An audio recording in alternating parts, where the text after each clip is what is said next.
When I was a casual, I thought as a casual, I spoke like a casual, and I looked at boxing like a casual. But when I became a hardcore, I put away all those casual things. This is Michael Rogers, and welcome to BodyWorkBoxing. Welcome back. It's Michael Rogers. Welcome to BodyWorkBoxing. And today I want to talk a little bit about Tank. You know, I was on the Rise podcast. You can actually go look it up on YouTube. It's a channel that's dedicated to the players in the Upton Gym. You know, what's going on over here in Baltimore. And they actually had Coach Calvin and Coach Kenny on today. And Coach Calvin, you know, he basically shed light on which direction we're going to actually see Tank going in. He put out a lot of things. He made it very plain and simple about where he's coming from, and this is not really just like just another coach. This is almost like a father figure to Tank. So I kind of value it when it comes straight from Coach Calvin's mouth. I kind of value that a little bit more than any hearsay out here on these YouTube streets. You know what I'm talking about? But what he basically said was, when it comes down to KAMBOSOS, of course Tank would have, fought him, if he wanted to. But in regards to going over to Australia, that's a no-no. And it's some people that can't really travel to go to Australia, especially like legal, like depending on if you got like your history. I think certain felons or whatever can't really travel. It wouldn't be something that Tank and the team would be really looking to do, since they got to go over there. So the KAMBOSOS, I'm not going to say he put it to bed, but he basically said that, it would kind of be hard for Coach Calvin to get over there. But that was KAMBOSOS. He then spoke on Rolly. And people were saying, well, why Rolly? And a lot of people were saying they want to see it. He basically said that there was a lot of money that was spent into the build-up for the Rolly fight, especially dealing with Showtime. So it was money invested in it, in the promo. It was a build-up, and to a certain extent, they still pretty much want a return on their investment. So, in so many words, it's pretty much going to be Tank and Rolly in March, I believe. That's what it is.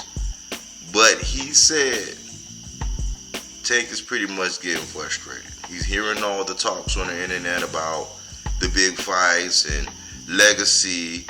And Coach Calvin said that he really wants to fight Lomenchenko. He said it's time. He said that's what they really want. They got business to handle with Rolly. Money was invested. They want to return on that investment. They want to get Rolly out the way. And they got the crosshairs on Lomenchenko. I've been said that Tank and Lomenchenko should go ahead and get it on because they're going to be tied at the hip, for the rest of their careers. And it's something that Tank is always, being asked about, about why he won't fight Loma, why he won't fight. So it's something that they need to go ahead and put to bed.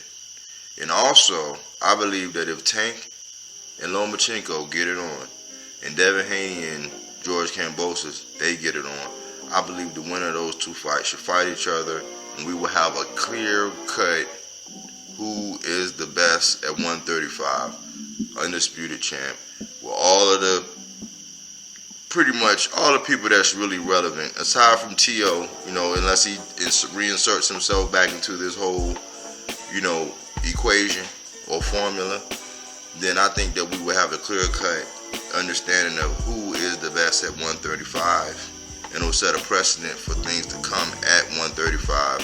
It's always good to hear from Coach Calvin. I love how classy they keep it, him and Coach Kenny. It's a lot of divisive things that happen in our community, and a lot of people try to make up things and say things to try to divide them, but the way Coach Calvin approaches everything, he's very cerebral.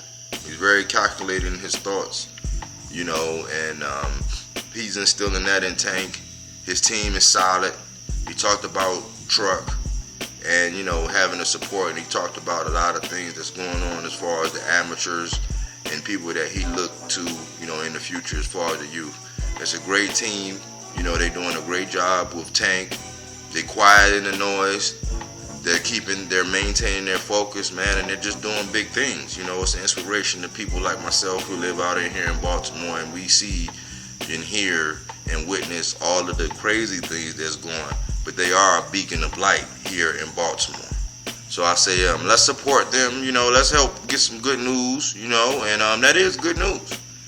That is good news. We're gonna get a roller, and then we're gonna get hopefully we'll get a Lomenchenko, especially if Bob Arum isn't just playing and just, you know, using free promotion and attaching Lomenchenko to a name to try to do something else. You know, I believe that they got a couple pay-per-view spots, and I think Tank and Loma is pay-per-view. It really is. They're two of the best down there, and it's not just by what I'm saying. It's a lot of people are calling for that fight. You know, it's a lot of people that are calling for it. A lot of people think that Lomenchenko was smoke Tank. A lot of people like myself says that Tank devastates Loma. The only way we get to see that fight is if they get in the ring. Body work. All right, I believe you, but my Tommy gun don't. Get down on your knees and tell me you love me. My word, and I do what I do. He knows what I'm about to tell him right now. It's Mr. Keep running your mouth. That's what I do. I just feel like I'm the champ, and at the end of the day, I'm just a fighting motherfucker. It doesn't matter. Inside, outside, I can just fight. So I just feel like if it gets down to the wire, we gotta lock it up, I'm out on top. As you can see how I'm looking, I stay solid. I'm always solid. I stay fucked solid up, right? You know what I'm saying? To the fans that know. Today, y'all outside the ring. I'm a fighter. Like I said before, ain't no safety on the clock, so